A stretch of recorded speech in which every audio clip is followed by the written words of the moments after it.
Still looks a little bit hat on, but not so bad, I don't think. Still a bit green though. They've just been woken up by a dog yapping, so the owners must have been having their breakfast.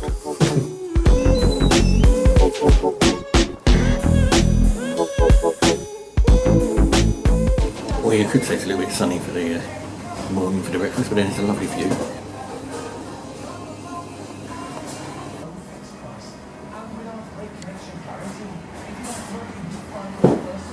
Realistically, there's only one bag of clothes, which is that bag. At the end, all the rest is gear. 2 drones, 2 cameras, laptop.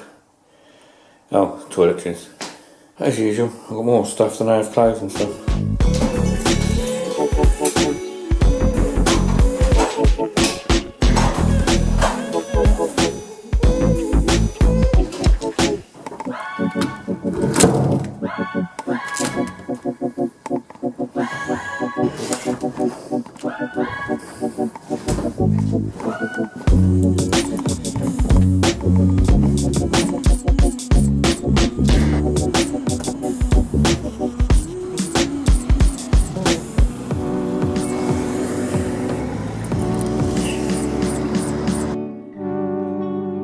That's me done for the holiday. 2 cooked breakfasts in a row for me. It's a bit much, but it's very nice, it's filling. That's all you need for the day. It's all I had yesterday, all I'll have today, maybe a little snack at the end of the day tonight. But the weather's been beautiful. It's really nice. I'm now here. This is the top of Brighton, it's sort of the highest point. Brighton is way down below. This is the racecourse, Brighton racecourse. It's unusual that the road crosses it. It's one of the ways into Brighton. You cross the racecourse to get here.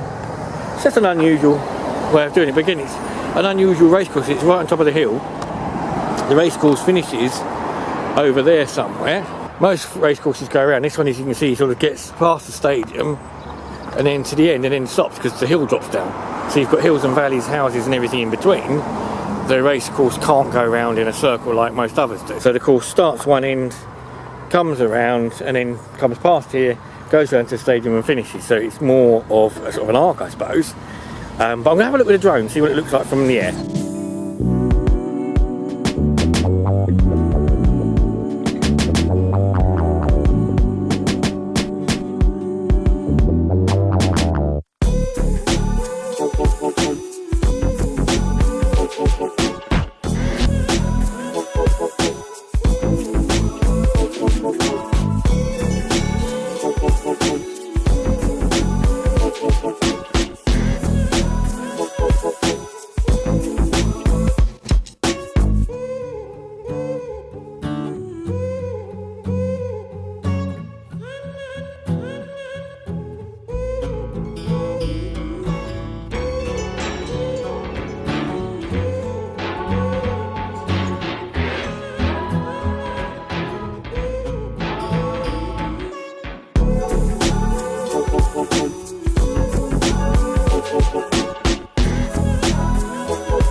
Okay, so virtually home. Only a few more miles to go. I thought I'd have a quick stop, quick drink here, just to get out, wander, stretch my legs, and there happens to be a Mustang meet. So more cars on the way back to take pictures of. There's a few Porsches here as well, but it looks mainly like Mustangs.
Hi, so that was the end of my holiday. I'm sorry it was a short video this time. The coming back from Brighton was more of a case of literally a travel back, so there wasn't a lot of filming to be done because I spent quite a while driving.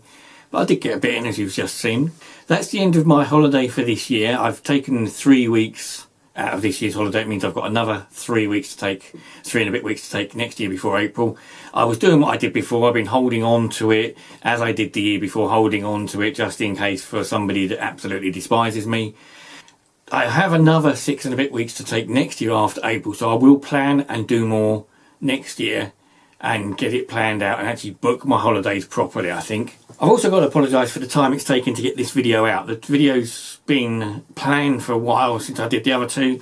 It's just that I've been back at work, and when I work now, I come out of work and it's pitch black. Nights have drawn in, completely dark. So I don't like doing the video in here with lots of lighting, but it's sort of I have to now because of the winter. So I won't be getting out and doing so much vlogging unless it's on my days off. Then I will be taking pictures. I might do some more night photography, that sort of stuff. The holiday itself was really nice. I mean, it's only a couple of days at the end of my 2 weeks I had off, but it was just nice to get away and have time to myself and time to do something and plan something. It's different taking a holiday as a single person. Obviously, it's not as nice as if you was with a couple or as a couple with somebody else, having somebody to talk to and somebody to share and show things to. So it's not that nice, but if you get into the mindset of having things to do, you fill your time, which I did. I had things to do all day, every day I was there. I made sure I got out with the camera and did stuff. And I talked to a few people on the seafront and people like that talking about the drones and the cameras. People sort of tend to talk to you. Doing the vlogging and having the camera with you gives you something to talk about and something to talk to. And that's a bit, obviously it's a bit sad I'm talking to myself and I'm talking to you guys, but I can't see you, so I don't know whether you're responding or not. I'm just talking to the camera. But it's giving me the impression that I'm talking to somebody else, so it's not quite as lonely as such. But as I said, it was a lovely, the weather was fantastic. It was just nice to be away and get a lot of work done and do stuff for a change. What I hope to do and I intend to do for my next holiday is I've got to get my passport sorted. I've been without my passport for about 8 or 9 years. It ran out, I think, 2010, so I need to sort that out. Once I've got my passport sorted out, then I can take trips abroad. So maybe I can look at some of the deals that are in the Metro newspaper, and every day there's a deal, says £99 to Marrakesh or Rome or somewhere like that, so 2 or 3 nights, sometimes all inclusive. The downside to these holidays that they advertise is they're always based on 2 people sharing. So a single person going on your own, you're going to have to work out something with the price. You might have to do a different, maybe pay a supplement. I don't quite know how that works, but I'll just have to find out. That's just a way of life, and that's just how you deal with stuff and you get on with stuff. You know, you got to go out and do things. Can't sit indoors all day, so it's getting up and doing something, whether it be a single person's holiday or just going out and planning my own holiday, doing my own stuff. Go to some countries that maybe are going to find me a bit different. They might look at me and go, oh, I'm not quite sure about the green here. If I get sent to any war zones by any of you lot, if I ask you for suggestions on places to go, and any of you think, oh, war zones are a good idea, well, some of them aren't so bad now, they're tourist areas, so war zones where I stand up like a shore farm and get my head blown off, that's my fault for having green hair, I know. As I said, one of the things about it is going alone and doing stuff on your own. Obviously there's certain times in life you don't really want to be doing that, but you know, you have to do what you do.